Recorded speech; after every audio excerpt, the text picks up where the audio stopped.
Hello dear students, स्वागत है आप सब बच्चों का ब्राइट विजन एकेडमी में। बच्चों, आज इस लेक्चर में हम लोग शुरू करेंगे module number 3, paper number 6 financial accounting, module number 3, जिसमें 3 चैप्टर हैं और तीनों फाइनल अकाउंट के हैं। 3 चैप्टर सोचो, मॉड्यूल 3 3 चैप्टर, और इनका जो वेटेज है जो इंस्टीट्यूट ने मॉड्यूल में बताया है वो 20% है, यानी कि आउट ऑफ 100 20%, यानी कि 20 मार्क्स, राइट। अब ये जो मॉड्यूल 3 है जिसका नाम है financial preparation of financial statements, इस मॉड्यूल 3 में 3 चैप्टर हैं और तीनों का नाम फाइनेंशियल स्टेटमेंट्स है, प्रिपरेशन ऑफ फाइनेंशियल स्टेटमेंट्स, यानी कि फाइनल अकाउंट। आपको मालूम है फाइनेंशियल स्टेटमेंट्स फाइनल अकाउंट, जो 3 चैप्टर हैं अलग अलग, और तीनों का नाम final account final account final account. ऐसा क्यों? अब इनके पूरा नाम सुनिए, आपको समझ में आएगा। चैप्टर 1, बात किसकी हो रही है? Module number 3। चैप्टर्स कितने? 3। उसमें चैप्टर 1 कौन सा है? Preparation of financial statements of commercial organisations, या फिर ये कहिए preparation of financial statements of sole proprietorship firms, means non corporate SSC, यानी कि ऐसा बिजनेस जिसका एक अकेला व्यक्ति मालिक हो, जिसे हम कहते हैं सोल प्रोप्राइटरशिप फर्म, उसके फाइनल अकाउंट्स बनाना। ये जो चैप्टर 1 है, preparation of financial statements of non corporate SSC या सोल प्रोप्राइटरशिप फर्म्स, बेसिकली ये 11th क्लास का चैप्टर है। क्लास 11th में आपने 2 चैप्टर पढ़े थे, 11th क्लास की बात हो रही है। 11th क्लास में 2 चैप्टर थे, एक का नाम था फाइनेंशियल स्टेटमेंट्स विदाउट एडजस्टमेंट्स और दूसरा था financial statement with adjustments. Basically ये सीएमए फाउंडेशन में भी है, preparation of financial statements of commercial organisations या ऑफ सोल प्रोप्राइटरशिप फर्म्स। तो ये आपका चैप्टर 1 है मॉड्यूल 3 का। इसमें आप समझ गए होंगे कि 11th क्लास से ये चैप्टर आया है, सीएमए फाउंडेशन में भी था। इसमें ट्रायल बैलेंस गिवन होगा एक फर्म का, और उससे ट्रायल बैलेंस के बाद नीचे 5, 6, 7, 8, 10 एडजस्टमेंट्स होंगी, और आपको ट्रेडिंग अकाउंट, पीएनएल अकाउंट और बैलेंस शीट बनानी होगी, राइट। चैप्टर 2, जो चैप्टर 2 है उसका नाम भी फाइनल अकाउंट्स है, लेकिन वो किसका फाइनल अकाउंट है? Not for profit organisations NPO, जिसमें बनता है receipts and payment account, income and expenditure account और बैलेंस शीट। क्या नाम है उसका? Preparation of financial statements of not for profit organisations. बच्चों, तीसरा चैप्टर, उसका नाम फिर final account, preparation of financial statements from incomplete records, यानी कि सिंगल एंट्री सिस्टम। ये भी आपने क्लास 11th में पढ़ा होगा, ग्रेजुएशन में पढ़ा होगा ये आपने। तो 3 चैप्टर हैं मॉड्यूल 3, उसका वेटेज है 20%, राइट, यानी कि 20 मार्क्स आउट ऑफ 100, यानी कि 1/5 ऑफ सिलेबस। पूरा पेपर 100 नंबर का, उसमें 20 नंबर का मॉड्यूल 3, यानी कि 1/5। और इस मॉड्यूल 3 जिसमें 3 चैप्टर हैं, तीनों का नाम फाइनल अकाउंट है। पहला है final account of commercial organisations, दूसरा final accounts of not for profit organisations, और तीसरा final accounts from incomplete records. तो इन तीनों चैप्टर्स को हम सीक्वेंस में करेंगे। पहला हम शुरू करने जा रहे हैं जिसका नाम है, देखो ये लिखा हुआ है इसमें, देखो मेंशन है कि मॉड्यूल नंबर 3 का यूनिट 1, यानी कि चैप्टर 1, जिसका नाम है preparation of financial statements of commercial organisations other than corporate form of organisations, right. तो ये हम यूनिट 1 अब शुरू करेंगे आज इस लेक्चर में। अगर आप देखें जो लेटेस्ट मॉड्यूल है इंस्टीट्यूट का, उसमें इसके जो नंबर ऑफ क्वेश्चन है वो 12 क्वेश्चन है। हम एक एक करके सारे सॉल्व करेंगे। आप जानते हैं ये जो चैप्टर है ये आपने क्लास 11th में पहली बार पढ़ा था, और क्लास 11th में 2 चैप्टर थे, मैंने अभी आपको डिस्कस करा। एक था फाइनेंशियल स्टेटमेंट विदाउट एडजस्टमेंट्स और दूसरा था फाइनेंशियल स्टेटमेंट विद एडजस्टमेंट्स। तो ये कौन सा है? Basically financial statements with adjustment. 3 तरह के बिजनेसेस हम नॉर्मली पढ़ते हैं, वो है sole proprietorship firms, partnership firms और कंपनीज। ये जो चैप्टर है, ये जो यूनिट 1 है, बेसिकली ये ना तो कंपनीज का है ना ये पार्टनरशिप का है, बल्कि ये सिर्फ प्रोप्राइटरशिप फर्म का। एक आध क्वेश्चन मॉड्यूल में दिया गया है पार्टनरशिप का, लेकिन ये जो चैप्टर बेस्ड है ये सोल प्रोप्राइटरशिप फर्म्स के ऊपर बेस्ड है, जिसमें एक अकेला व्यक्ति बिजनेस का मालिक होगा, राइट। तो इस पूरे चैप्टर में क्या होगा कि साल के आखिर का ट्रायल बैलेंस गिवन होगा, उसकी दोनों साइड्स इक्वल होंगी। आपको उस ट्रायल बैलेंस को लेकर और जो नीचे एडजस्टमेंट्स होंगी उनको लेकर फाइनल अकाउंट्स बनाने होंगे फर्म के, जिसमें पहले बनेगा ट्रेडिंग अकाउंट, वहाँ से ग्रॉस प्रॉफिट या ग्रॉस लॉस आएगा, फिर बनेगा प्रॉफिट एंड लॉस अकाउंट जहाँ से नेट प्रॉफिट या नेट लॉस आएगा, और फिर बनेगी बैलेंस शीट, राइट। तो अभी हम पहले इसका स्ट्रक्चर डिस्कस करेंगे। चैप्टर का नाम आपने लिख लिया, चैप्टर का नाम है यूनिट 1।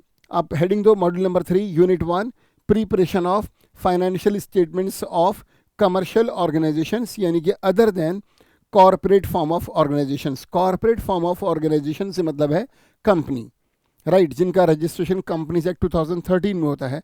हम बात कर रहे हैं प्रोप्राइटरशिप फर्म्स की। ठीक, चलो स्टार्ट करते हैं बच्चों उसको। चैप्टर का नाम आपने कॉपी कर लिया। इसके बाद देखिएगा जो मैं आपसे अभी डिस्कस कर रहा था, the financial statements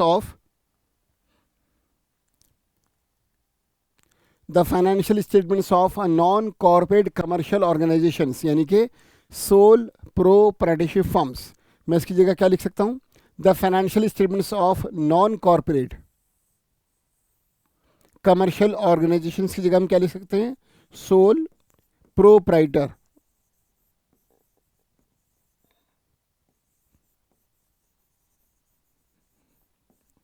sole proprietorship firms।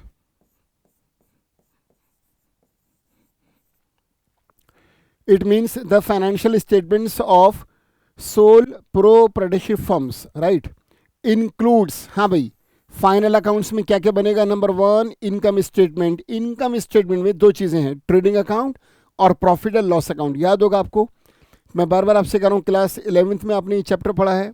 उसके अलावा CMA फाउंडेशन में इस चैप्टर को आपने पढ़ा, अगर आप फाउंडेशन के थ्रू हैं, और ग्रेजुएशन किए तो वहाँ पर भी आपने इसको पढ़ा होगा। तो एक सोल प्रोप्राइटरशिप फर्म से जब अपने फाइनल अकाउंट बनाएगी, उसमें क्या बनाएगी? इनकम स्टेटमेंट के अंदर पहला ट्रेडिंग अकाउंट और बच्चों दूसरा भी profit and loss account. Trading account से जो आंसर आएगा वो क्या होगा? या तो होगा ग्रॉस प्रॉफिट, या तो होगा ग्रॉस प्रॉफिट, या होगा ग्रॉस लॉस। और जो भी आंसर आएगा ट्रेडिंग अकाउंट से बच्चों, वो कहां ट्रांसफर होगा? प्रॉफिट एंड लॉस अकाउंट में। और फिर प्रॉफिट एंड लॉस अकाउंट से जो आंसर आएगा, या तो वो होगा नेट प्रॉफिट, याद होगा सब आपको, नेट प्रॉफिट, या फिर वो होगा नेट लॉस, राइट। और बैलेंस शीट, बैलेंस शीट बनाने के दो तरीके हैं, दो फॉर्मेट हैं। एक है परमानेंस फॉर्म, परमानेंस फॉर्म, और एक है लिक्विड फॉर्म, लिक्विड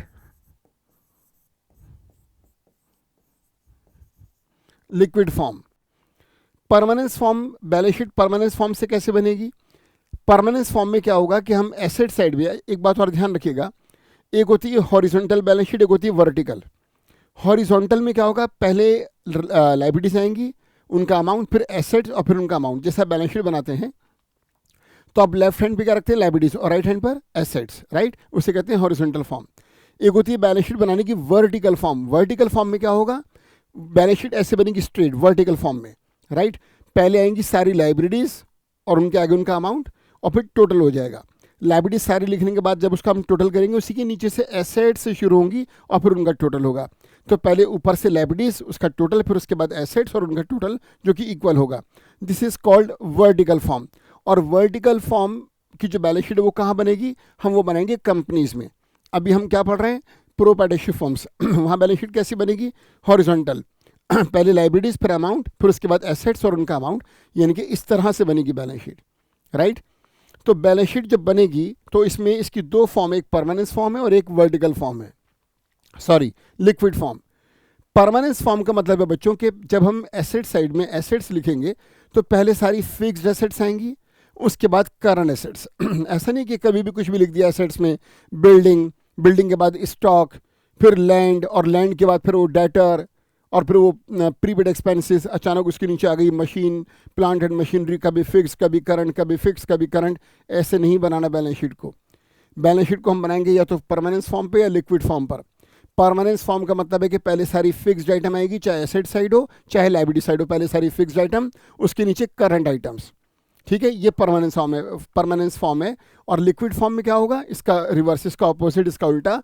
पहले सारी करंट आइटम्स आएंगी, उसके बाद उसके नीचे फिक्स्ड आइटम्स आएंगी, राइट। हम प्रीफरेंस किसको देंगे? ऑब्वियसली परमानेंस फॉर्म को। बच्चों हम किसको प्रीफरेंस देंगे? हम प्रीफरेंस देंगे परमानेंस फॉर्म को, जिसमें हम पहले फिक्स्ड आइटम्स दिखाएंगे, उसके बाद आएंगी करंट आइटम्स, राइट। हम ऐसे बनाएंगे बैलेंस शीट।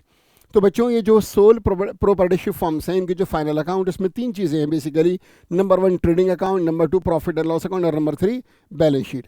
अब हम एक काम करते हैं, पहले हम तीनों को डिस्कस करेंगे कि ट्रेडिंग अकाउंट क्या होता है, P&L अकाउंट क्या होता है, बैलेंस शीट कैसे बनेगी। इसके बाद हम फिर इसकी थोड़ी सी थ्योरी लिखेंगे। तो अभी हम डिस्कस करने जा रहे हैं कि प्रोपर्टीशिप फर्म्स किस तरह से अपने फाइनल अकाउंट्स बनाती हैं। चलिए स्टार्ट करते हैं, इसे कॉपी कर लीजिए आप। The financial statements of a non-corporate commercial organization includes number 1 income statement, जिसके अंदर दो चीज़ें हैं, ट्रेडिंग अकाउंट और प्रॉफिट एंड लॉस अकाउंट, और उसके बाद नंबर 2 बैलेंस शीट। यानी कि तीन फॉर्मेट्स हैं, trading account, P&L account, balance sheet, right. तो ये है सोल प्रोपर्टीशिप फर्म्स के फाइनल अकाउंट। चलो अब इनको वन बाय वन इनको डिस्कस करते हैं। हाँ बच्चों, जैसे मैंने आपसे कहा कि आपने पढ़ा ये चैप्टर क्लास 11th में, आपको मालूम है कि भाई एक बिजनेस, जैसे हम एक एग्जाम्पल लेके डिस्कस करेंगे इसको। अब टॉपिक का नाम आपको मालूम है, फाइनल अकाउंट्स हम पढ़ रहे हैं। इसमें ट्रायल बैलेंस गिवन होगा और हमको ट्रेडिंग P&L और बैलेंस शीट बना के दिखानी है, राइट। देखो, एक बिजनेस है जिसका मालिक है mister x. Mister x business कर रहे हैं और वो बिजनेस के अकेले मालिक हैं, यानी कि ये बिजनेस है sole proprietorship firm. Mister x ने क्या करा कि पूरे साल बिजनेस करा। एज्यूम करो कि करंट ईयर 2021-22 है, तो करंट ईयर 2021-22 या 21-22 हमने एज्यूम करा कि करंट ईयर 2021-22 है। अब इसमें क्या हुआ, करंट ईयर में पूरे साल 1 अप्रैल 2021 की सुबह से लेकर 31 मार्च 2022 की शाम तक पूरे 365 दिन पूरे साल मिस्टर एक्स ने बिजनेस करा और पूरे साल अपने बिजनेस के अकाउंट्स मेंटेन करे। और पूरे साल अकाउंट्स कैसे मेंटेन करे होंगे, जर्नल एंट्रीज पास की होंगी। हम इस जब अकाउंट्स मेंटेन करते हैं, सबसे पहला स्टेप क्या लेते हैं कि जो ट्रांजैक्शन हमने की वो इकोनॉमिक है या सोशल है। अगर इकोनॉमिक ट्रांजैक्शन है तो ही हम बुक्स ऑफ अकाउंट्स में रिकॉर्ड करेंगे। अगर सोशल ट्रांजैक्शन है तो उसके लिए बुक्स ऑफ अकाउंट्स में, जो बिजनेस की बुक्स ऑफ अकाउंट्स है, उसमें कोई जगह नहीं है। हम पहले ट्रांजैक्शंस को आइडेंटिफाई करते हैं कि वो इकोनॉमिक है या सोशल है। तो बुक्स ऑफ अकाउंट्स में हम जो ट्रांजैक्शंस रिकॉर्ड करते हैं वो कौन सी होनी चाहिए, इकोनॉमिक, जो हमारे वित्त पर, हमारे फाइनेंस पर इफेक्ट डाले, जो हमारे बिजनेस से रिलेटेड हो।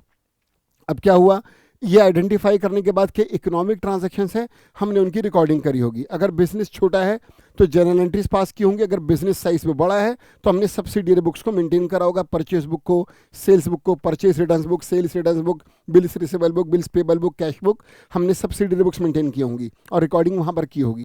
तो हमने क्या करा, हमने जर्नल एंट्रीज पास करी और सब्सिडियरी बुक्स को मेंटेन करा, वहाँ पे रिकॉर्डिंग करी। इसके बाद हमने इन सब्सिडियरी बुक्स से और जर्नल प्रॉपर से हमने लेजर बनाए होंगे। तो पूरे साल एंट्रीज का पास करना, सब्सिडियरी बुक्स का मेंटेन करना, और उसके बाद लेजर बनाना, लेजर में पोस्टिंग करना, अलग अलग नामों से अकाउंट खोलना, उसमें पोस्टिंग करना, ये सब क्या है बेसिकली, ये सब बुक कीपिंग है। हम किताबें मेंटेन कर रहे हैं, राइट। फिर क्या हुआ, पूरे साल लेजर बनाने के बाद, लेजर एंट्रीज की लेजर में पोस्टिंग करने के बाद, जब साल का आखिरी दिन आया होगा 31 मार्च 2022, तो हमने अपने लेजर के जो अकाउंट्स थे उन सब लेजर को क्लोज करा होगा, सारे अकाउंट्स को क्लोज करके उनके बैलेंसेस निकाले होंगे। तो जब हम सारे लेजर अकाउंट क्लोज करके बैलेंसेस निकालेंगे, तब उन बैलेंसेस को कहाँ पे पोस्ट करेंगे, कहाँ लेके जाएंगे, ट्रायल बैलेंस में। बच्चों, जर्नल एंट्रीज का पास करना कंटिन्यूइंग प्रोसेस है, क्योंकि पूरे साल हम एंट्रीज पास करते हैं। लेजर का बनाना कंटिन्यूइंग प्रोसेस है, क्योंकि पूरे साल लेजर बनते हैं। लेकिन ट्रायल बैलेंस कंटिन्यूइंग प्रोसेस नहीं है, ट्रायल बैलेंस एंडिंग प्रोसेस है, क्योंकि ये साल के आखिरी दिन बनता है। हमने ट्रायल बैलेंस बनाया। ट्रायल बैलेंस बनाने के बाद सभी लेजर में जो अकाउंट्स, उनके बैलेंसेस को ट्रायल बैलेंस में हमने शो करा। जो डेबिट बैलेंस था उसको डेबिट में शो करा, क्रेडिट बैलेंस को हमने ट्रायल बैलेंस के क्रेडिट कॉलम में शो करा। और इसके बाद जब हमने ट्रायल बैलेंस को बना लिया तो उसका टोटल करा। ट्रायल बैलेंस में ग्रीन सिग्नल कब आएगा कि आगे जाओ, जब ट्रायल बैलेंस में जो दो कॉलम है, डेबिट कॉलम और क्रेडिट कॉलम, दोनों का टोटल इक्वल आएगा। तो बच्चों, एंट्रीज का पास करना कंटिन्यूइंग प्रोसेस है, लेजर का बनाना कंटिन्यूइंग प्रोसेस है, ट्रायल बैलेंस साल के आखिरी दिन बनता है, उसमें सभी लेजर के बैलेंसेस शो होते हैं और वो एंडिंग प्रोसेस है। साल के आखिर में ट्रायल बैलेंस बनाने के बाद उसी से बनते हैं बिजनेस के फाइनल अकाउंट। तो जो फाइनल अकाउंट्स हैं जिसमें ट्रेडिंग P&L और बैलेंस शीट बनेगा, उसका जो सोर्स है बच्चों वो ट्रायल बैलेंस है।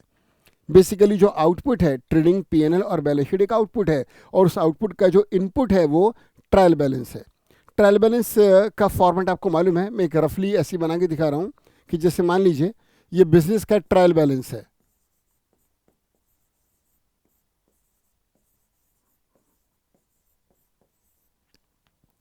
ये ट्रायल बैलेंस है बच्चों।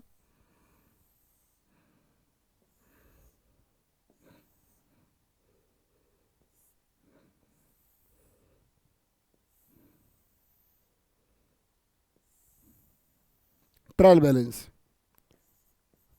Serial number, name of accounts, name of accounts, debit, credit. ये डेबिट कॉलम है, क्रेडिट कॉलम है, पूरा लिखते हैं हम DEBIT डेबिट, CREDIT क्रेडिट, लेकिन अभी हम सिर्फ डिस्कस कर रहे हैं। तो बच्चों ये एक फॉर्मेट है रफली ट्रायल बैलेंस का। अब इसमें लिखा हुआ 1 2 3 4 5 6, ये अलग अलग अकाउंट है।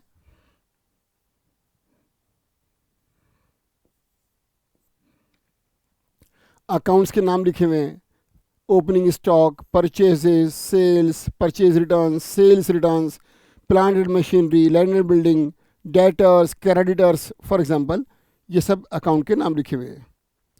और जिन अकाउंट का डेबिट बैलेंस है उनका अमाउंट डेबिट में है, जिनका क्रेडिट बैलेंस है उनका अमाउंट क्रेडिट में है। Debit debit debit, credit credit debit, credit credit debit, इस तरह से। और उसके बाद लास्ट में क्या होगा, लास्ट में टोटल होगा जब ट्रायल बैलेंस पूरा हो जाएगा। और टोटल में क्या होगा, ट्रायल बैलेंस में डेबिट और क्रेडिट का कॉलम हमेशा, जो डेबिट और क्रेडिट कॉलम का टोटल है वो सेम आना चाहिए, बिल्कुल इक्वल आना चाहिए। अगर ये 4 लाख के डेबिट का तो क्रेडिट भी 4 लाख होना चाहिए। तो इस तरह से जब ये ट्रायल बैलेंस बना हुआ होगा, ट्रायल बैलेंस आपको क्वेश्चन में गिवन होगा, इस चैप्टर में ट्रायल बैलेंस क्वेश्चन में गिवन होगा। और ट्रायल बैलेंस के नीचे बड़ी सारी एडजस्टमेंट्स होंगी।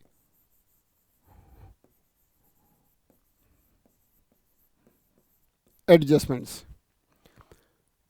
1 2 3, इस तरह से बड़ी सारी एडजस्टमेंट्स होंगी, बहुत सारी, 4 5 7 8 10, कितनी भी एडजस्टमेंट्स हो सकती हैं।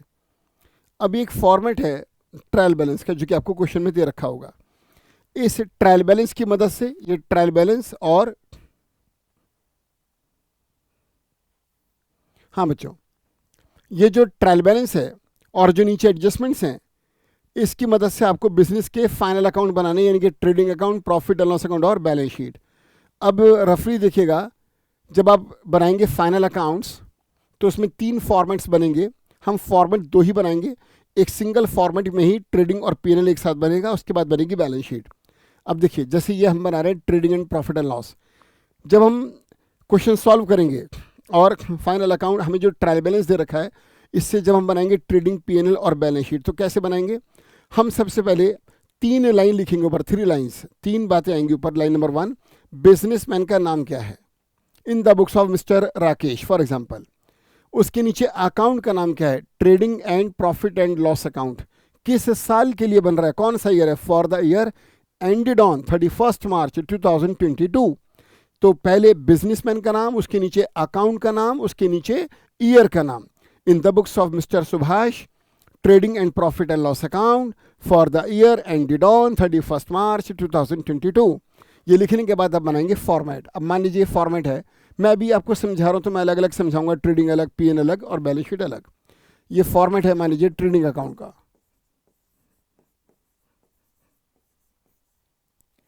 ये आपने बनाया ट्रेडिंग अकाउंट। उसके बाद प्रॉफिट एंड लॉस अकाउंट, और उसके बाद बैलेंस शीट।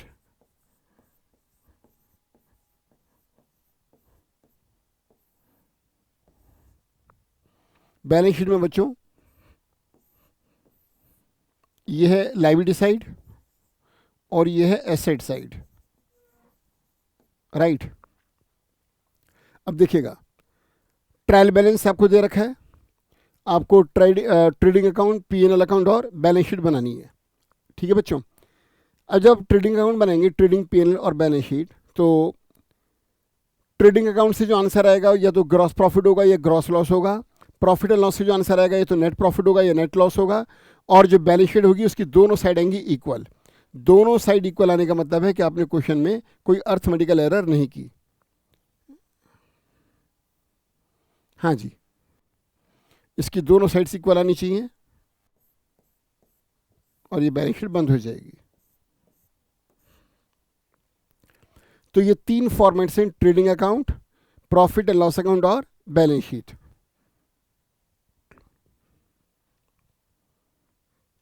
चलिए अब इनको एक एक करके डिस्कस करते हैं। देखिए ये जो ट्रेडिंग अकाउंट है, ये जो ट्रेडिंग अकाउंट है जो हमें ग्रॉस प्रॉफिट या ग्रॉस लॉस देगा, P&L अकाउंट जो हमें नेट प्रॉफिट या नेट लॉस देगा, एक बात ध्यान से सुनिएगा, कोई भी फॉर्मेट जिसको बनाने का पर्पस प्रॉफिट या लॉस जानना हो, कोई भी फॉर्मेट, कोई भी टी शेप फॉर्मेट जिसको बनाने का मकसद, जिसको बनाने का उद्देश्य प्रॉफिट या लॉस निकालना हो, कोई भी फॉर्मेट जो जिसका एंड प्रॉफिट या लॉस की फिगर पर हो, उस फॉर्मेट का नेचर हमेशा नॉमिनल होगा। क्योंकि प्रॉफिट और लॉस उनका खुद का नेचर नॉमिनल है, तो उनको दिखाने वाले फॉर्मेट्स भी नॉमिनल नेचर के होंगे। ट्रेडिंग अकाउंट को बनाने का मकसद है प्रॉफिट या लॉस जानना, भले वो ग्रॉस प्रॉफिट ग्रॉस लॉस हो, लेकिन इससे प्रॉफिट या लॉस निकलेगा। इसी तरह से P&L अकाउंट को बनाने का मकसद भी प्रॉफिट और लॉस जानना है। दोनों फॉर्मेट्स प्रॉफिट और लॉस को मालूम करने के लिए बनते हैं, दोनों का उद्देश्य प्रॉफिट और लॉस निकालना है, और प्रॉफिट और लॉस का अपना नेचर रेवेन्यू है, वो नॉमिनल नेचर के हैं, तो इन दोनों फॉर्मेट्स का नेचर भी नॉमिनल होगा। तो ट्रेडिंग अकाउंट का नेचर क्या है? नॉमिनल। क्यों? क्योंकि ये प्रॉफिट और लॉस को शो करेगा। प्रॉफिट एंड लॉस अकाउंट का नेचर क्या है? नॉमिनल। क्यों? क्योंकि ये प्रॉफिट और लॉस को शो करेगा। अब इनका नेचर, दोनों फॉर्मेट्स का नेचर नॉमिनल है, तो इन पे रूल भी नॉमिनल का लगेगा। और बच्चों नॉमिनल का रूल है, आपको मालूम होंगे गोल्डन रूल्स ऑफ अकाउंट्स, तो जो नॉमिनल है उसका रूल है debit all expenses and losses, credit all incomes and gains. तो इन दोनों, ये बात क्लियर हो गई, क्योंकि देखो इन दोनों फॉर्मेट्स का नेचर नॉमिनल है। नेचर नॉमिनल क्यों है? क्योंकि दोनों फॉर्मेट से ट्रेडिंग और P&L क्यों बनते हैं?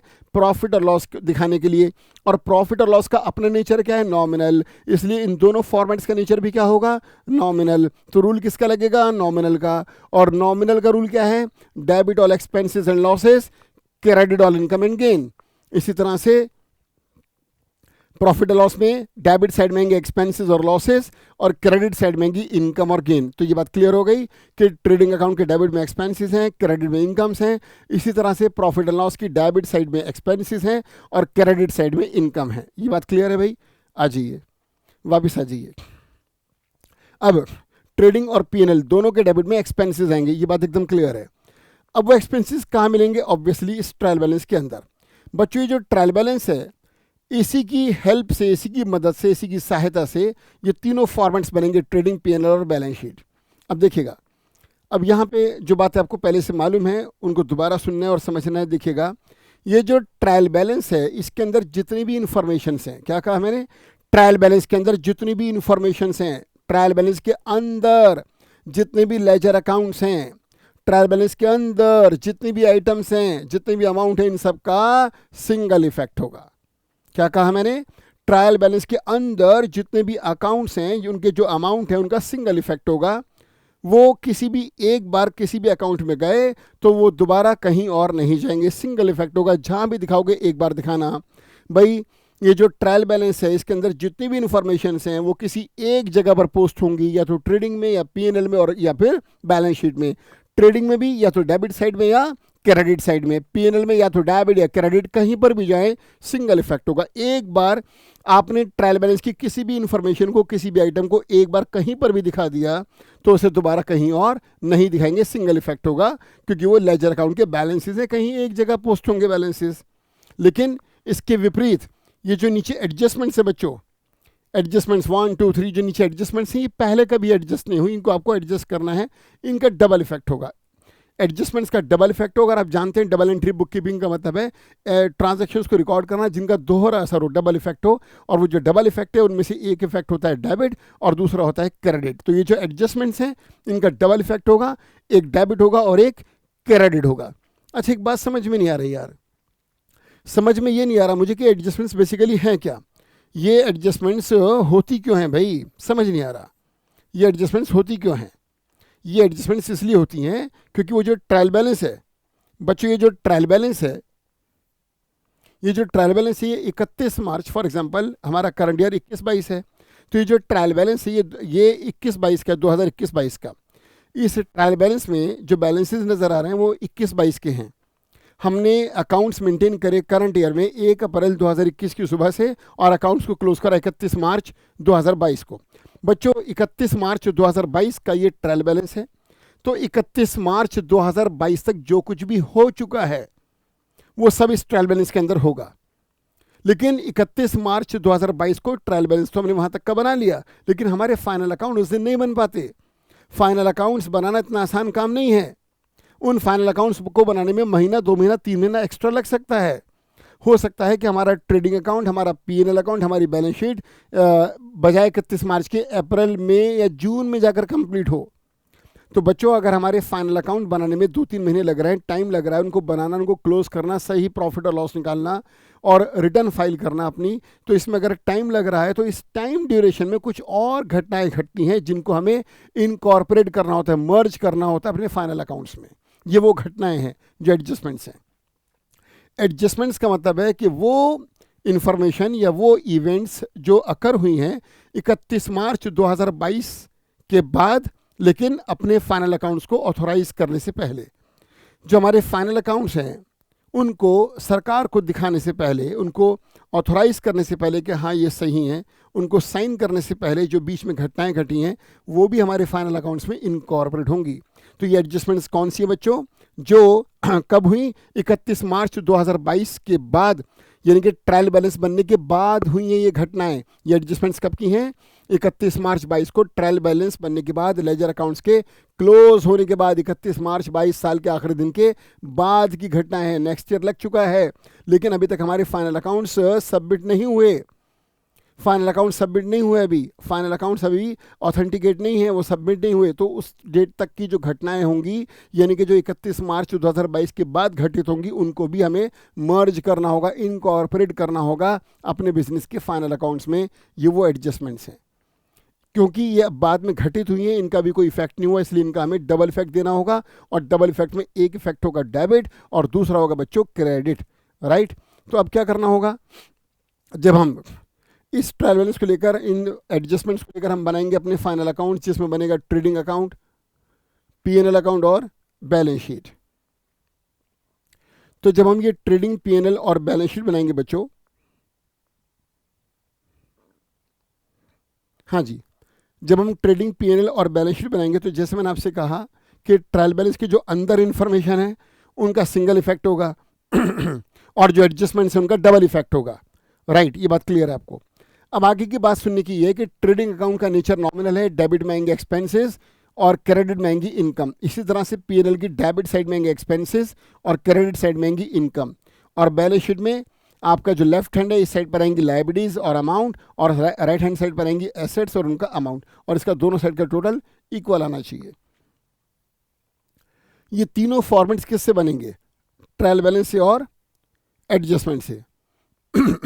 ट्रायल बैलेंस के अंदर जितनी भी इंफॉर्मेशन उनका सिंगल इफेक्ट होगा। अब आगे की काम की बात यह है कि ट्रायल बैलेंस में जो अमाउंट, जिन लेजर का बैलेंसेस डेबिट है, ध्यान से सुनिएगा, ट्रायल बैलेंस में जो डेबिट आइटम्स हैं, ट्रायल बैलेंस में वो सभी अकाउंट जिनका डेबिट बैलेंस है, जो डेबिट है, ये देख रहे हो क्या है? ये डेबिट, क्या है ये? डेबिट। हाँ जी बच्चों, ये जो डेबिट है, इस डेबिट कॉलम में जितने भी अमाउंट हैं वो सब डेबिट बैलेंसेस हैं। बड़े काम की बात है, बहुत ध्यान से सुनिएगा। डेबिट कॉलम में जितने भी अमाउंट हैं, ये सारे अमाउंट का सिंगल इफेक्ट होगा, क्योंकि ट्रायल बैलेंस के अंदर हैं। वो जो सिंगल इफेक्ट होगा वो कहाँ पर होगा? ये जो डेबिट अमाउंट हैं, ये जो डेबिट कॉलम में जितने भी अमाउंट हैं, ये ट्रेडिंग में जाएं या पीएनएल में जाएं या बैलेंस शीट में जाएं, कहीं पर भी जाएं, इफेक्ट अपना डेबिट ही देंगे। जो अमाउंट आप डेबिट कॉलम से उठाओगे उनको बच्चों इन फाइनल अकाउंट्स में डेबिट इफेक्ट देना, और जो आप उठाओगे जो अमाउंट आप उठाओगे क्रेडिट कॉलम से, वो कहीं पर भी जाएं, ट्रेडिंग में, पीएनएल में या बैलेंस शीट में, क्रेडिट साइड में जाएंगे। कितनी आसान बात है ये कि डेबिट अमाउंट का डेबिट इफेक्ट होगा और क्रेडिट अमाउंट का क्रेडिट होगा। आप ध्यान से सुनिए, एक बार में आपका सही प्रॉफिट, सही लॉस आएगा, एक बार में सही ट्रेडिंग अकाउंट, सही पीएनएल और सही बैलेंस शीट बनेगी। इस बात को ध्यान से सुनिए कि जो अमाउंट डेबिट कॉलम से आएंगे वो कहीं पर भी जाएं डेबिट इफेक्ट देंगे, जो अमाउंट क्रेडिट कॉलम से आएंगे वो कहीं पर भी जाएं क्रेडिट इफेक्ट देंगे। कौन सा इफेक्ट देंगे? क्रेडिट इफेक्ट देंगे। अब ये बताइए, ये जितने भी डेबिट अमाउंट है, ये जितने भी डेबिट अमाउंट हैं, ये जो डेबिट अमाउंट है सारे के सारे, ये कहाँ जाएंगे? डेबिट में। अब डेबिट के घर कौन से हैं? ये जो अमाउंट डेबिट में है, या तो ट्रेडिंग के डेबिट में आएंगे, या प्रॉफिट एंड लॉस के डेबिट में आएंगे, या एसेट्स का नेचर होता है डेबिट, एसेट साइड में आएंगे। क्या कहा मैंने? ये जितने भी अमाउंट हैं, ये जो ट्रायल बैलेंस के डेबिट कॉलम के अमाउंट हैं, इनका डेबिट इफेक्ट होगा वो चाहे ट्रेडिंग में हो, चाहे पीएनएल के डेबिट में हो, चाहे बैलेंस शीट की एसेट्स में हो। तो डेबिट के कितने घर हैं? 3 घर हैं। डेबिट के 3 घर हैं, trading account debit, PNL account debit और बैलेंस शीट में एसेट साइड। ये 3 घर हैं, देख रहे हैं आप, 3 घर हैं। लेकिन नहीं, 3 नहीं, 6 घर हैं। आप 6 तरह से डेबिट इफेक्ट दे सकते हो। देखो, ट्रेडिंग का debit 1, PNL debit 2, balance sheet assets 3, तीसरा घर ये क्रेडिट साइड है बच्चों। क्रेडिट साइड में लेस करना, क्रेडिट से किसी आइटम को लेस करना बच्चों डेबिट इफेक्ट है। कौन सा इफेक्ट है ये? डेबिट। हम किसी भी आइटम को डेबिट इफेक्ट 2 तरह से दे सकते हैं। या तो उसको डेबिट में दिखा दें, डेबिट को डेबिट में दिखाएंगे तो डेबिट इफेक्ट होगा, या फिर क्रेडिट साइड से माइनस कर दें। देखो, क्रेडिट को अगर हम कम करेंगे तो क्रेडिट को, जो आइटम क्रेडिट को कम कर दे उसका अपना नेचर क्या होगा? डेबिट। बच्चों, क्रेडिट को कम करना हो तो डेबिट ही तो करोगे। Debit means plus, credit means minus. Plus को कम करना हो तो माइनस ही तो करेंगे, और माइनस को कम करना हो तो प्लस ही तो करेंगे। बच्चों, डेबिट दिखाएं, डेबिट को आप 2 तरह से शो कर सकते हो, या तो डेबिट में लिखो या क्रेडिट में से लेस कर दो।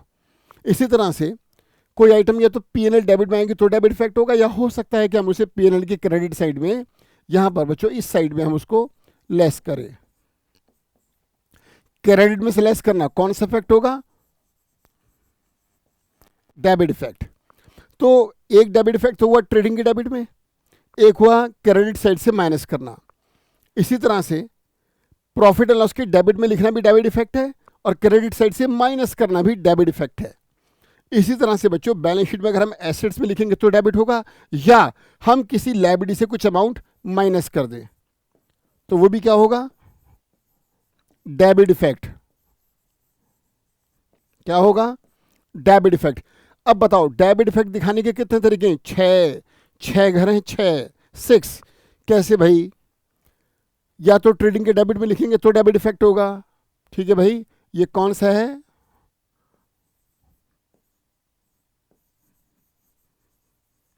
यहां लिखना डेबिट इफेक्ट है, राइट।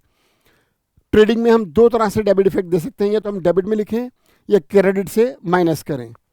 इसी तरह से बच्चों पीएनएल में हम 2 तरह से डेबिट इफेक्ट दे सकते हैं, या तो हम डेबिट में लिख दें या फिर हम क्रेडिट में से माइनस करें तो भी डेबिट इफेक्ट होगा। इसी तरह से बैलेंस शीट में या तो हम एसेट्स में लिखें, एसेट्स में लिखना क्या है बच्चों?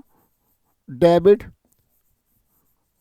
इफेक्ट, या फिर हम क्रेडिट साइड से माइनस कर दें तो ये भी डेबिट इफेक्ट, यानी कि लायबिलिटी में से माइनस कर दें तो भी डेबिट इफेक्ट। तो डेबिट इफेक्ट दिखाने के 6 तरीके हैं। ट्रेडिंग के डेबिट में लिखना, पीएनएल डेबिट में लिखना, एसेट्स में लिखना, या अपोजिट साइड में से माइनस करना।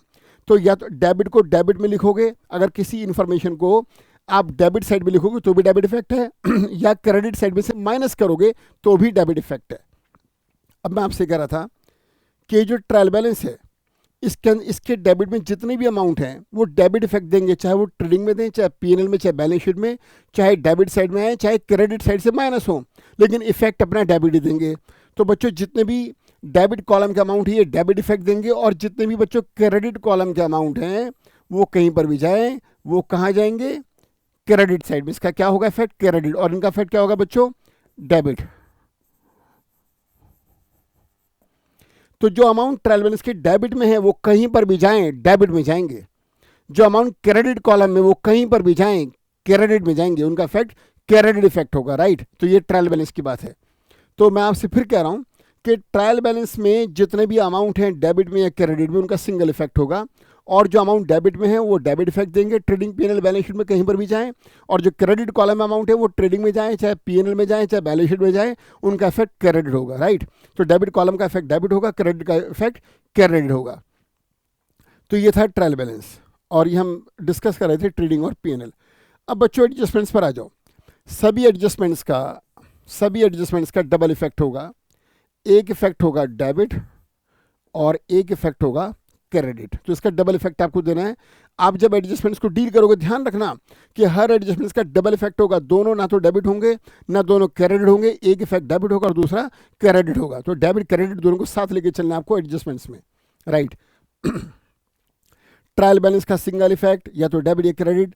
ट्रायल बैलेंस में जो डेबिट कॉलम में है वो डेबिट इफेक्ट देंगे, जो क्रेडिट कॉलम में है वो क्रेडिट इफेक्ट देंगे, और जो एडजस्टमेंट्स इनका डबल इफेक्ट होगा जिनमें से एक इफेक्ट डेबिट होगा और दूसरा इफेक्ट इनका क्रेडिट होगा। तो इस तरह से हम बनाएंगे फाइनल अकाउंट। अब आगे की बात, एक बात हम समझ नहीं पा रहे यार, वो क्या कि भाई ये जो ट्रेडिंग अकाउंट है इसके डेबिट में एक्सपेंसेस आते हैं और पीएनएल के डेबिट में भी एक्सपेंसेस आते हैं। ध्यान से सुनना जो मैं कहने जा रहा हूँ। ट्रेडिंग अकाउंट के डेबिट में क्या आएंगे? एक्सपेंसेस। पीएनएल डेबिट में क्या आएंगे? एक्सपेंसेस। और वो एक्सपेंसेस कहाँ मिलेंगे? ट्रायल बैलेंस के अंदर। और मैं ये डिस्कस कर चुका हूँ आपसे कि जो चीज़ें ट्रायल बैलेंस के अंदर हैं वो एक बार कहीं भी चली गई तो दोबारा कहीं और नहीं जाएंगी। अब मुझे आप लोग बताओ कि ट्रायल बैलेंस के डेबिट में जो खर्चे हैं वो खर्चे दो जगहों पर दिखा सकते हैं हम, या तो ट्रेडिंग अकाउंट के डेबिट में या पीएनएल के डेबिट में। एक्सपेंसेस कहाँ पर आएंगे? या तो ट्रेडिंग अकाउंट की डेबिट साइड में या फिर प्रॉफिट और लॉस की डेबिट साइड में। और वो एक्सपेंसेस अगर ट्रेडिंग में गए तो पीएनएल में नहीं जाएंगे। क्यों? क्योंकि वो एक्सपेंसेस हम कहाँ से लेकर आए हैं? ट्रायल बैलेंस के अंदर। और जो चीज़ें ट्रायल बैलेंस के अंदर है उनका सिंगल इफेक्ट होगा, वो एक ही बार जाएंगे जहाँ भी जाएँ। तो हम कैसे पता लगाएं यार कि हम एक्सपेंस का बंटवारा कैसे करें? जो एक्सपेंस इसमें गिवन है, कोई भी एक्सपेंस हमने एक उठाया तो या तो वो एक्सपेंस आएगा ट्रेडिंग के डेबिट में या पीएनएल की डेबिट में। कौन से डेबिट में लेके जाएं भाई? कोई भी एक्सपेंस हमने उठाया तो वो एक ही बार जाएगा, या तो ट्रेडिंग में या पीएनएल में।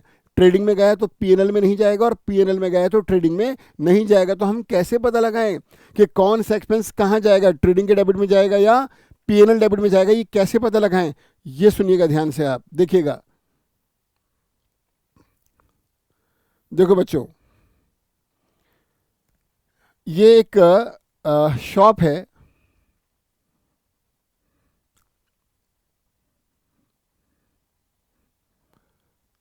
देखिएगा,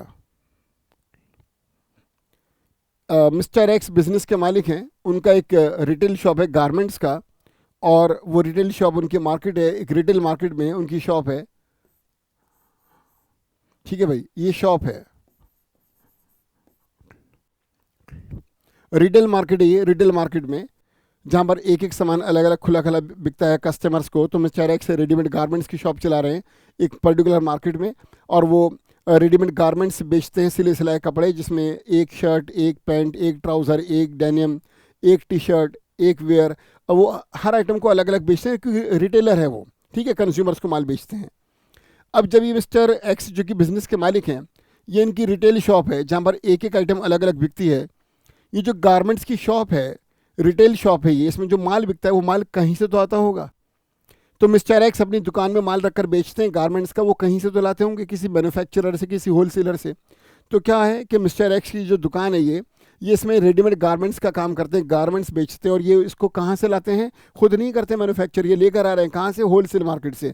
और बच्चों, ये रही वो होलसेल मार्केट, ये होलसेल मार्केट है। और यहाँ से मिस्टर एक्स माल लाते हैं और लाकर अपनी दुकान में रख के बेचते हैं। अब क्या हुआ कि मिस्टर एक्स की शॉप में कुछ माल कम होने लगा, क्योंकि बिक रहा है, अच्छा काम चल रहा है उनका, माल बिका, माल बिका, माल बिका, माल बिक रहा है। तो माल बिकते बिकते माल कम हुआ, कोई पर्टिकुलर आइटम कम हो गई, उसके ग्राहक आ रहे हैं, उनके पास वो है नहीं। तो क्या करेंगे? अपना माल तो बेचेंगे कैसे? होलसेल मार्केट से दोबारा लेकर आएंगे। अब मिस्टर एक्स की दुकान में जब कोई पर्टिकुलर आइटम कम हो जाएगी बिकते बिकते, तो वो उसे फिर दोबारा परचेस करेंगे होलसेल में और लाके अपनी शॉप में रखेंगे। तो मिस्टर एक्स को जब अपनी शॉप में माल परचेस करके रखना था तो उन्हें होलसेल मार्केट जाना था। अब मिस्टर एक्स होलसेल मार्केट में जाएंगे, वहाँ से होलसेल में माल लेकर आएंगे अपनी शॉप में और रिटेल में बेचेंगे। इस इंटेंशन के साथ कि होलसेल मार्केट जाना है और वहाँ से माल लेकर आना है, इस इंटेंशन के साथ मिस्टर एक्स अपनी दुकान से बाहर निकले। दुकान से बाहर निकले, इंटेंशन क्या है? घूमने जा रहे हैं पार्क में? नहीं। जिम जा रहे हैं, एक्सरसाइज करेंगे? नहीं। घर जा रहे हैं अपने? नहीं भाई, होलसेल मार्केट जा रहे हैं यार। होलसेल मार्केट में जाकर होलसेल में माल लाना, दुकान में रखकर बेच रहे हैं। भाई माल खत्म हो गया, क्या करें? जाएं दोबारा होलसेल मार्केट, लेकर आए माल दोबारा से। तो मिस्टर एक्स अपनी दुकान से इस इंटेंशन से निकले कि होलसेल मार्केट जाएंगे। इस इंटेंशन से दुकान से उतरना, दुकान से शॉप से बाहर आना, चप्पल जूते पहनना, इस इंटेंशन से शूज़ और स्लीपर पहनना कि मैं जा रहा हूँ होलसेल मार्केट, वहाँ से माल लेकर आऊँगा।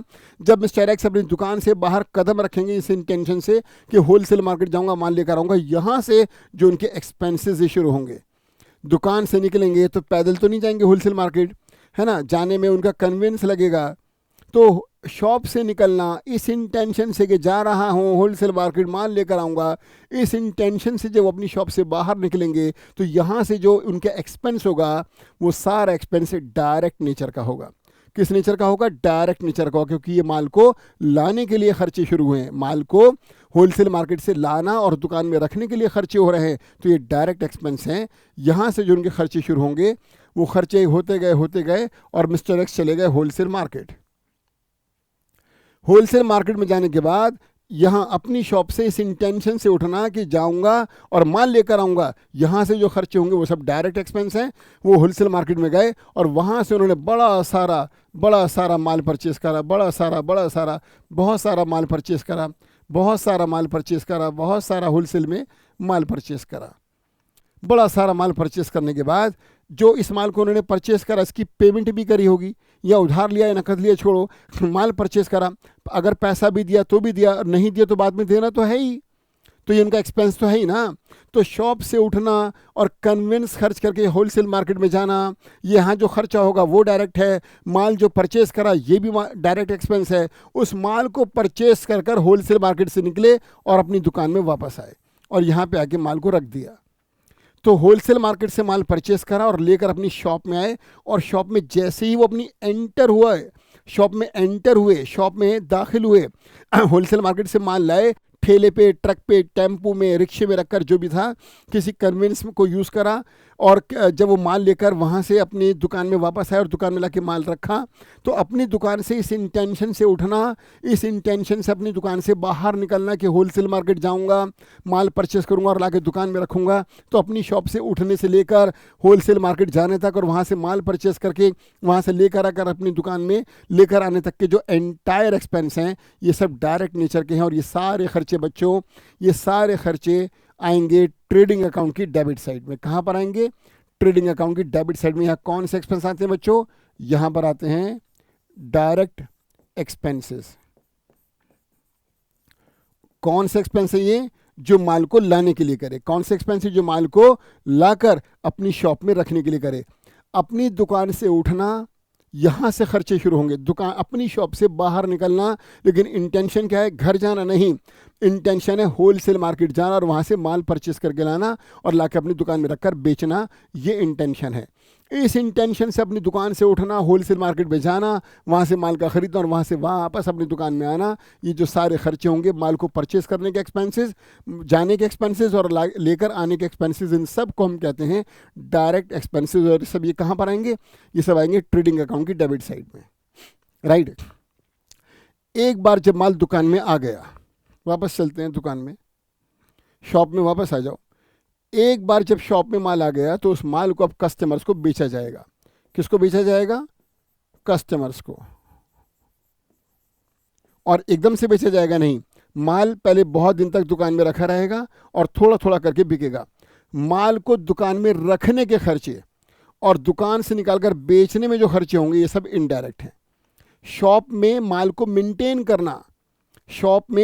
मेंटेन करना, उसकी मेंटेनेंस एक्सपेंसेस, और फिर शॉप से निकाल के कस्टमर्स को बेचना और बेचने के लिए किए गए सारे खर्चे, ये सब इनडायरेक्ट एक्सपेंस हैं। और ये सब बच्चों कहाँ पर आएंगे? ये सब आएंगे बच्चों प्रॉफिट एंड लॉस अकाउंट की डेबिट साइड में। यहाँ कौन से खर्चे आते हैं बच्चों? इनडायरेक्ट। कौन से होते हैं ये? जो माल को बेचने के लिए हुए। किसके लिए हुए? माल को मेंटेन करने और उनको बेचने के लिए जो खर्चे होंगे उसे हम कहते हैं इनडायरेक्ट एक्सपेंसेस, और वो कहाँ पर आएंगे? प्रॉफिट एंड लॉस की डेबिट साइड में। अब मेरी बात को समझो कि जो ट्रायल बैलेंस है, हाँ भाई, जो ट्रायल बैलेंस है, इसमें जो एक्सपेंसेस हैं वो या तो जाएंगे ट्रेडिंग की डेबिट में या फिर जाएंगे प्रॉफिट एंड लॉस की डेबिट में। हम कैसे पता लगाएं कि ट्रायल बैलेंस का कौन सा एक्सपेंस ट्रेडिंग के डेबिट में आएगा और ट्रायल बैलेंस का कौन सा एक्सपेंस P&L के डेबिट में आएगा? हम कैसे पता लगाएं? हम ऐसे पता लगाएंगे कि वो एक्सपेंस माल को लाने के लिए हुआ या माल को बेचने के लिए हुआ। अगर एक्सपेंस माल को शॉप में लाने के लिए हुआ, अगर वो माल को लाने के लिए है, गुड्स को लाने के लिए खर्चा है, परचेसेस हो या परचेस के लिए किया गया एक्सपेंस हो, तो वो डायरेक्ट नेचर का, वो कहाँ पर आएगा बच्चों? ट्रेडिंग अकाउंट की डेबिट साइड में। और अगर एक्सपेंस माल को बेचने के लिए हुआ है, माल को मेंटेन करने और उसको बेचने के लिए एक्सपेंस आप कर रहे हैं, तो वो इनडायरेक्ट नेचर का, वो कहाँ पर आएगा बच्चों? वो आएगा प्रॉफिट एंड लॉस अकाउंट की डेबिट साइड में। कहाँ पर आएगा? वो P&L की डेबिट में। हम कहते हैं इनडायरेक्ट एक्सपेंसेस, राइट। समझ आया भाई? तो डायरेक्ट एक्सपेंसेस कहाँ पर आएंगे? ट्रेडिंग अकाउंट की डेबिट साइड में। और इनडायरेक्ट कहाँ पर आएंगे? पीएनएल की डेबिट साइड में। कौन से होते हैं डायरेक्ट एक्सपेंसेस? वो होते हैं जो माल को खरीद कर लाने के लिए किए गए हैं। और कौन से होते हैं बच्चों? इनडायरेक्ट एक्सपेंस, जो माल को लाने के बाद उसको मेंटेन करने और उसको बेचने के लिए किए जाए, वो इनडायरेक्ट एक्सपेंसेस। और वो कहाँ पर आएंगे? वो आएंगे प्रॉफिट एंड लॉस की डेबिट साइड में। समझ आ गई बात?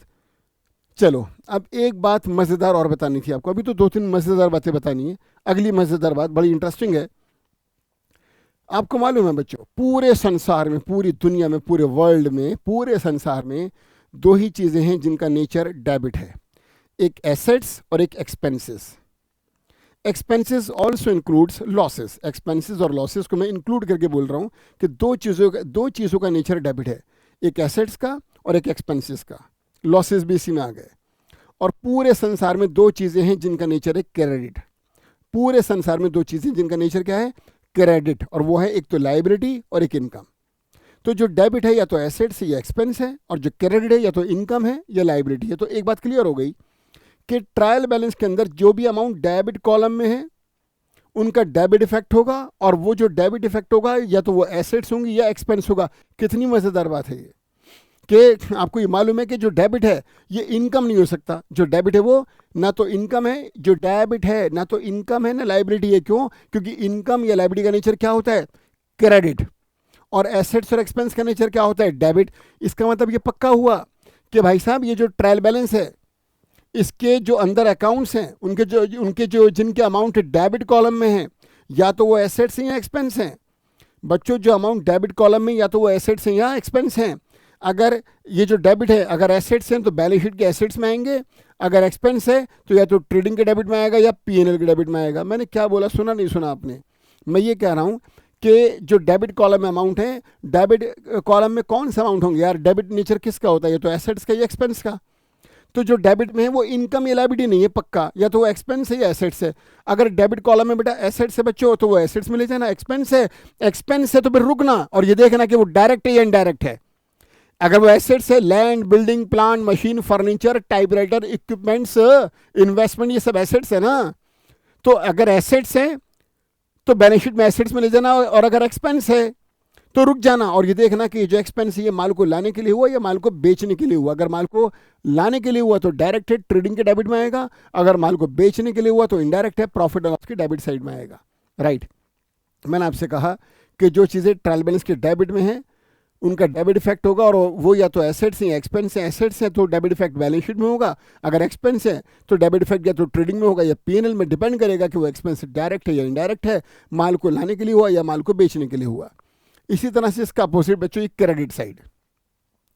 क्रेडिट साइड में जो भी अमाउंट है या तो वो इनकम है या फिर लायबिलिटी है। क्रेडिट नेचर, कोई भी आइटम जिसका नेचर क्रेडिट होगा या तो वो इनकम होगी या लायबिलिटी होगी। अगर वो लायबिलिटी है तो बैलेंस शीट में ले जाना, अगर लायबिलिटी है तो कहाँ ले जाना? बैलेंस शीट में, लायबिलिटी साइड में। अगर वो इनकम है, अगर लायबिलिटी है तो बैलेंस शीट में, अगर इनकम है तो इनकम, अगर वो इनकम है सेल्स के अलावा, सेल्स जो है वो रेवेन्यू है, सेल्स तो आएगा बच्चों ट्रेडिंग की क्रेडिट साइड में। और जो सेल्स है ना, जो सेल्स हम किसे कहते हैं? जिस चीज़ का हम बिजनेस करते हैं, जो हमारा धंधा है, उसको बेचने से जो अमाउंट आएगा वो सेल्स है। भाई हम जिस चीज़ का बिजनेस करते हैं उस चीज़ को हम क्या कहेंगे? गुड्स। और गुड्स को बेचेंगे तो गुड्स को बेचने से जो रेवेन्यू जनरेट होगा, दिस इज कॉल्ड और दैट इज कॉल्ड सेल्स। तो बिजनेस का सामान बेच कर जो आएगा, जो गुड्स बेचकर पैसा आएगा वो सेल्स है, वो आएगा ट्रेडिंग अकाउंट की क्रेडिट साइड में। सेल्स के अलावा यानी कि माल की बिक्री के अलावा अगर कहीं से भी कोई भी पैसा आया तो वो नॉन ऑपरेटिंग इनकम है यार। अरे ऑपरेशन से जो पैसा आया वो सेल्स है। सेल्स के अलावा कहीं से भी पैसा आया वो नॉन ऑपरेटिंग है। और नॉन ऑपरेटिंग रेवेन्यूज के लिए, नॉन ऑपरेटिंग रिसीट्स के लिए कोई जगह नहीं है ट्रेडिंग में। बड़ा आसान है इनकम को, जितनी भी इनकम है ना, सेल्स के अलावा जितनी भी इनकम्स हैं यार, सेल्स के अलावा कहीं से भी पैसा आए वो बेफिक्र होकर कहाँ लिख देना? प्रॉफिट एंड लॉस अकाउंट की क्रेडिट साइड में। देखो एक्सपेंस का बंटवारा होगा ट्रेडिंग में और पीएनएल में, लेकिन इनकम का बंटवारा नहीं होगा। इनकम का एक ही घर है और वो है पीएनएल की क्रेडिट साइड। कोई भी इनकम बच्चों ट्रेडिंग की क्रेडिट साइड में नहीं आएगी, नेवर। तो एक्सपेंस डेबिट से उठाना और ये देखना कि वो डायरेक्ट है या इनडायरेक्ट है। इनकम को उठाना क्रेडिट साइड से ट्रायल बैलेंस कर, ये मत देखना डायरेक्ट इनडायरेक्ट मत देखना। ये अगर सेल्स है तो ट्रेडिंग में आएगी, और सेल्स के अलावा कुछ भी है जैसे डिस्काउंट रिसीव्ड, जैसे इंटरेस्ट रिसीव्ड, जैसे कमीशन रिसीव्ड, जैसे फीस रिसीट्स, कुछ भी कहीं से भी पैसा आया, सेल्स के अलावा कहीं से भी पैसा आया, सेल्स के अलावा कोई भी इनकम है, वो चाहे कैश में हो चाहे नॉन कैश इनकम हो, कोई भी इनकम अगर आपको हो रही है सेल्स के अलावा, तो उसका एक ही घर है, सारी इनकम सेल्स के अलावा सारी इनकम P&L की क्रेडिट साइड में आएंगी। सिर्फ सेल्स है जो कि बिजनेस से रेवेन्यू है और वो आएगा ट्रेडिंग अकाउंट की क्रेडिट साइड में। समझ आ रही बात?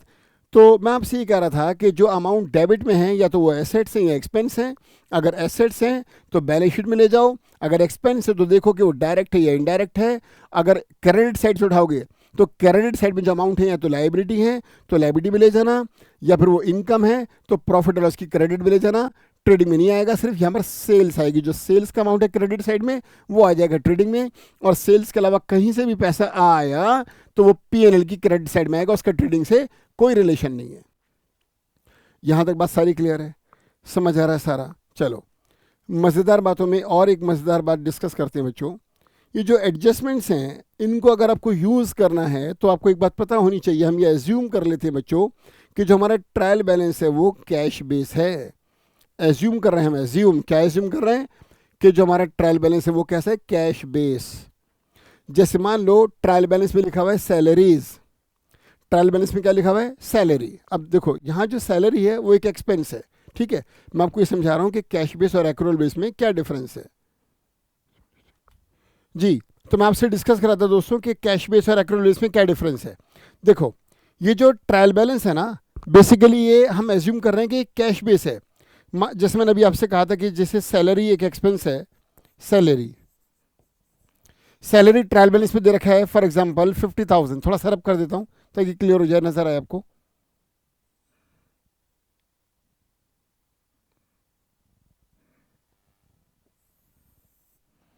सैलरी का अमाउंट है 50,000, 50,000। अब एज्यूम कर रहे हैं हम कि सैलरी 50,000 है। सैलरी मैंने कितना लिखा बच्चों? 50,000। अब सैलरी ट्रायल बैलेंस में दे रखा है 50,000। ये हमें मालूम है कि सैलरी इनडायरेक्ट एक्सपेंस है। सैलरी हम ऑफिस में अपने स्टाफ को देते हैं, तो सैलरी इनडायरेक्ट है, ये प्रॉफिट एंड लॉस के डेबिट साइड में आएगा। तो सैलरी जो 50,000 है ट्रायल बैलेंस के अंदर, हमारी असम्पशन ये है कि ट्रायल बैलेंस कैश बेस है। तो सैलरी अगर 50,000 ट्रायल बैलेंस के डेबिट में, तो ये वो अमाउंट है जो हमने पे करा होगा। ट्रायल बैलेंस में जो एक्सपेंस है वो है जो हमने पे कर दिए। हम एज्यूम कर रहे हैं कि ट्रायल बैलेंस कैश बेस है भाई, जो हम पे करते हैं वो नजर आता है ट्रायल बैलेंस में। तो सैलरी अगर 50,000 है ट्रायल बैलेंस में तो ये वो है जो पे कर दी, राइट। अब ये जो ट्रायल बैलेंस है हम एज्यूम कर रहे हैं कि कैश बेस है, और इसकी मदद से जो ट्रेडिंग अकाउंट P&L अकाउंट बनेगा वो एक्रूअल बेस है। ट्रेडिंग अकाउंट कैसा है? Accrual base. कैश बेस का मतलब होता है ट्रायल बैलेंस हम क्या एज्यूम कर रहे हैं? Cash base. कैश बेस का मतलब है कि जो पैसा गया और जो पैसा एक्चुअल में आया, एक्चुअल में पॉकेट में आया उसे रिकॉर्ड करा, एक्चुअल में गया उसे रिकॉर्ड करा, वो कैश बेस है। एक्रूअल बेस का मतलब होता है कि पैसे का ताल्लुक जो रेवेन्यू है, मान लो करंट ईयर 2021-22 है, 1 अप्रैल 21 से लेकर 31 मार्च 22, तो जो करंट ईयर है 2021-22, इस करंट ईयर में जो भी इस करंट ईयर से जो इनकम रिलेट करेगी इससे, वो रिकॉर्ड होगी। देखो एक्रूअल का मतलब है कि अगर रेवेन्यू यानी कि इनकम अगर बिलोंग करती है करंट ईयर से तो उसको रिकॉर्ड करो, उसे दिखाओ इनकम में, वो चाहे रिसीव हुई हो या ना हुई हो।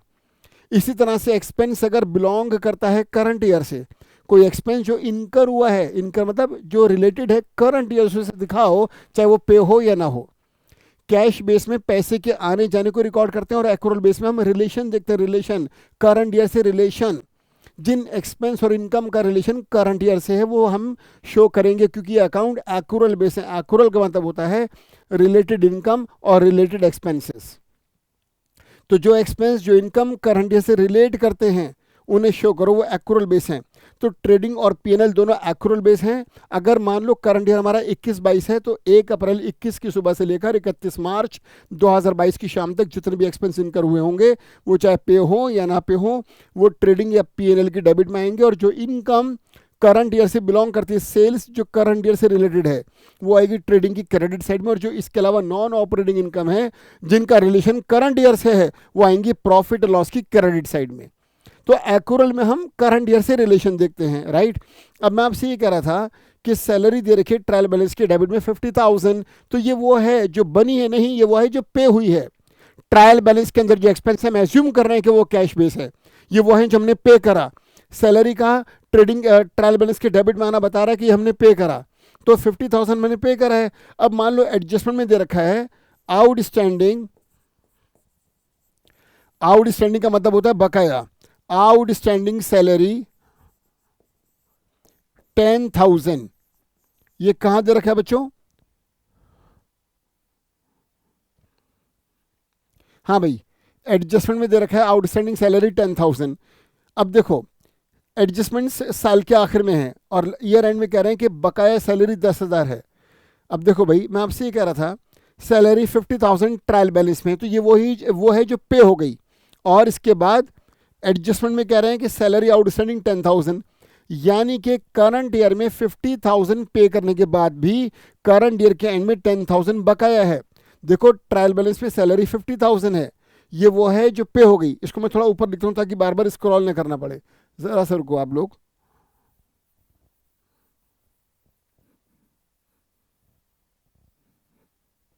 अब देखो दोबारा,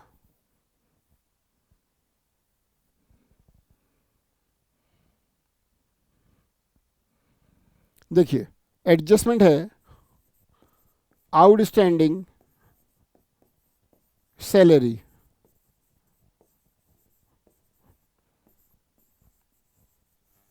50,000, राइट। अब देखिएगा सैलरी ट्रायल बैलेंस में 50,000, ये वो है जो पे हो गई। 50,000 पे करने के बाद भी वो ये कह रहे हैं कि साल के आखिर में जो बकाया सैलरी है वो, सॉरी ये मैं 10,000 ले रहा था एग्जाम्पल,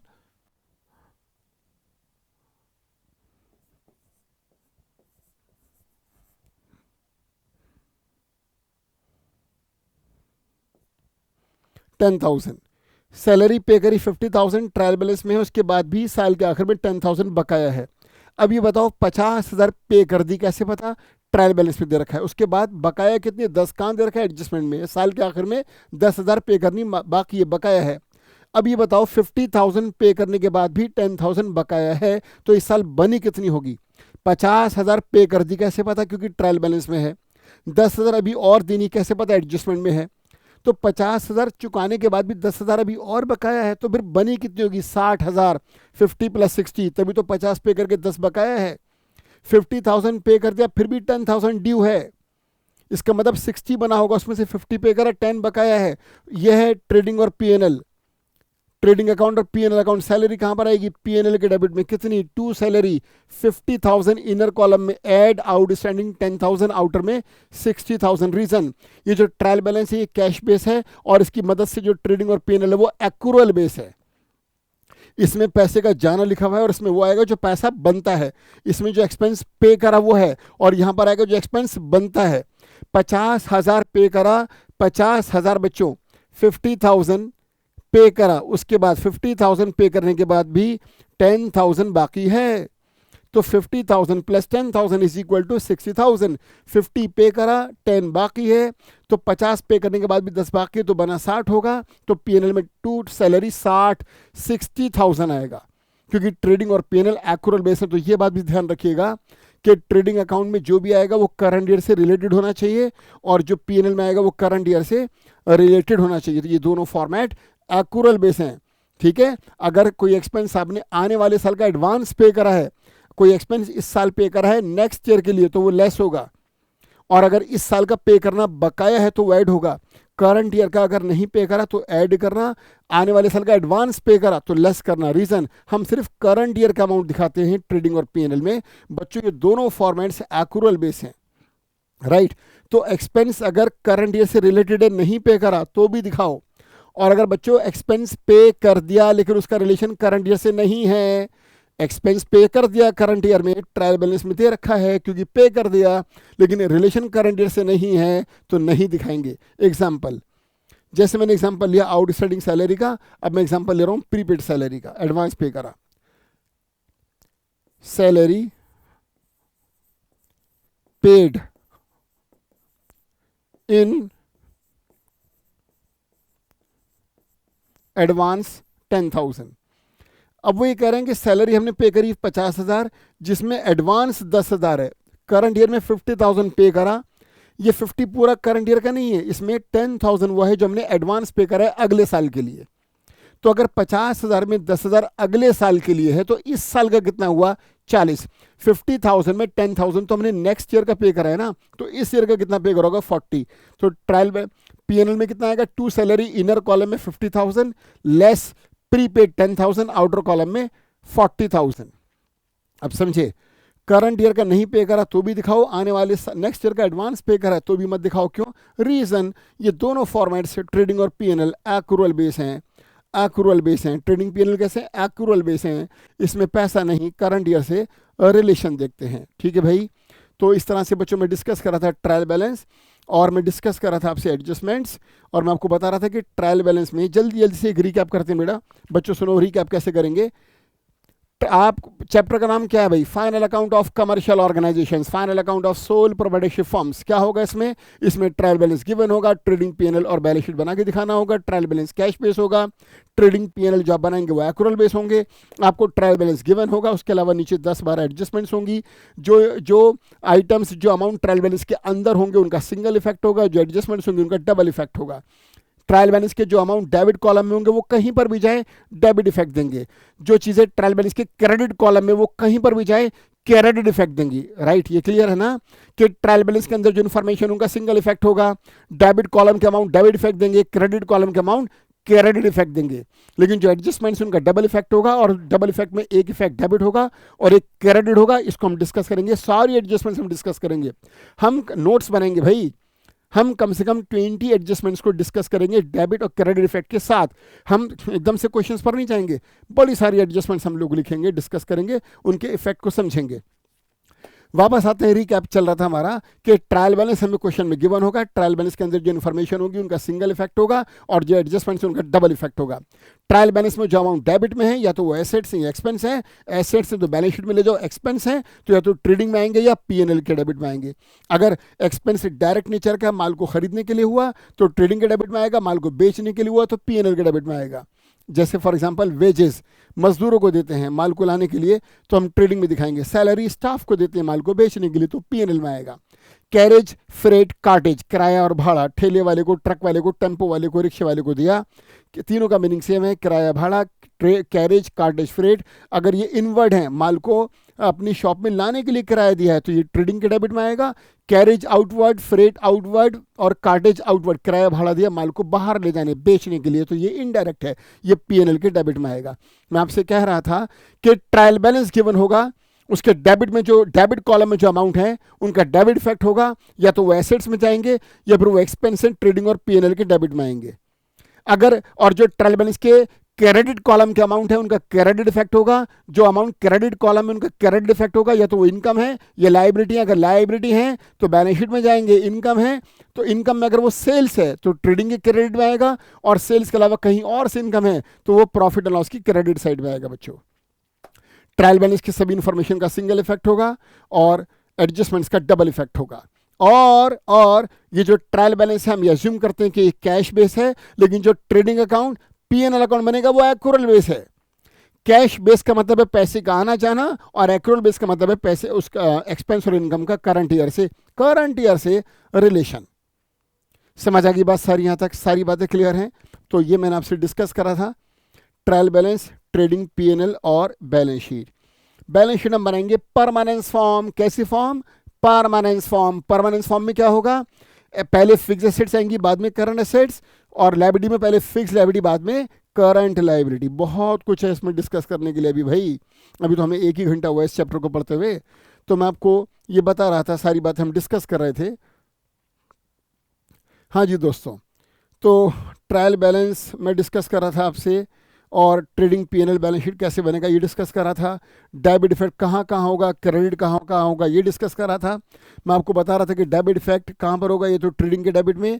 भाई डेबिट इफेक्ट दिखाने के 2 तरीके हैं, तो डेबिट में दिखा दो, एक क्रेडिट से माइनस कर दो। इसी तरह से क्रेडिट इफेक्ट दिखाने के भी 2 तरीके हैं।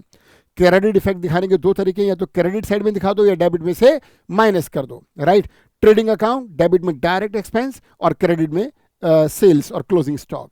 प्रॉफिट एंड लॉस में डेबिट में इनडायरेक्ट एक्सपेंस और क्रेडिट साइड में नॉन ऑपरेटिंग इनकम, और बैलेंस शीट में लायबिलिटी साइड में लायबिलिटीज और फिर एसेट्स। लायबिलिटीज में पहले फिक्स लायबिलिटी, बाद में करंट, एसेट्स में पहले फिक्स एसेट्स और बाद में करंट एसेट्स। जब मैं डिस्कस करूंगा तो इसको डिटेल में डिस्कस करूंगा आपके साथ, राइट। अब इसके बाद हमारा अगला लेक्चर क्या होगा और कैसे हम लोग इसको करेंगे, मैं थोड़ा सा आपको उसके बारे में बता दूं। तो बच्चों इस लेक्चर को हम लोग यहाँ पर ओवर करते हैं, और जो नेक्स्ट लेक्चर होगा लेक्चर नंबर 2 इस चैप्टर का यूनिट 1 का final account of commercial organisation का, उस लेक्चर 2 में मैं यहीं से इसी जगह से आपको स्टार्ट कराऊंगा। ये जो फॉर्मेट आपको दिख रहा है बना हुआ, यहीं से मैं आपको लेक्चर 2 स्टार्ट करूंगा। और लेक्चर 2 में हमें क्या करना है, ट्रेडिंग अकाउंट के फॉर्मेट को डिटेल में समझना है, ट्रेडिंग अकाउंट बनाना सीखना है, प्रॉफिट एंड लॉस अकाउंट बनाना सीखना है, बैलेंस शीट बनानी सीखनी है। उसके बाद हम एडजस्टमेंट्स को डिस्कस करना शुरू करेंगे। तो नेक्स्ट लेक्चर हमारा बड़ा इंपॉर्टेंट है, ट्रेडिंग अकाउंट का फॉर्मेट, P&L अकाउंट का फॉर्मेट और बैलेंस शीट का फॉर्मेट। चलो बच्चों मिलते हैं नेक्स्ट क्लास में। थैंक यू सो मच दोस्तों।